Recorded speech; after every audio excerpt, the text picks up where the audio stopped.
கூட இருந்து ஏமாத்திட்டா துரோகி. டேய் மேல இருந்து கையறா, அசிங்கமாயிடும். ஏய் அண்ணன் கூட பார்க்காம அண்ணனா வீட்டை விட்டு வெளியே போடா. பா சண்டை போடாதீங்கப்பா. செத்தாலையும் மூஞ்சில முடிக்காதடா. டேய் போடா. பெரியப்பா டேய் பெரியப்பா கிரியப்பா நான் வீட்டு பக்கம் பார்த்தேன், உன்னை சாவடிச்சிரும் பாத்துக்க. சரிப்பா. ரியாஸ் நானும் அமைதியா போயிடும். பெரியப்பா அட நீங்க என்ன பண்றீங்க? அப்பா கூட சண்டை போடுறதுனால பேச மாட்டேன்னு நினைச்சேன்பா. அப்பாக்கு உங்களுக்கு தான் சண்டை, உங்களுக்கு எனக்குமா சண்டை? கட்டுதான்ப்பா, எனக்கும் பேசணும் தோணுது, அவன் தான் பேச மாட்டேங்கிறான். அதெல்லாம் சரியிடம் பெரியப்பா. சரி பாத்துப்பா, பாத்து போங்க. என்னங்க சொல்றீங்க?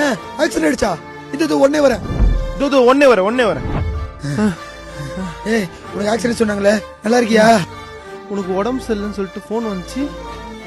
யார் எனக்கு போன் வந்துச்சு? யார் பண்ணிருப்பா? நான் தான் ஃபோன் பண்ணேன். டேய் உனக்கு எது எதிர விளையாடணும் விவசாய தெரியாதா? டேய் இவ்வளவு பாசம் வச்சுக்கிறீங்க ரெண்டு பேரும், சண்டை போட்ட மட்டும் பேசாம இருக்கீங்க. டேய் நாங்க ரெண்டு பேரும் அண்ணன் தம்பிடா. அடிச்சு போவோம் புடிச்சு போவோம். ஓ சூப்பர் சூப்பர், யூ கண்டினியூ. வாணே.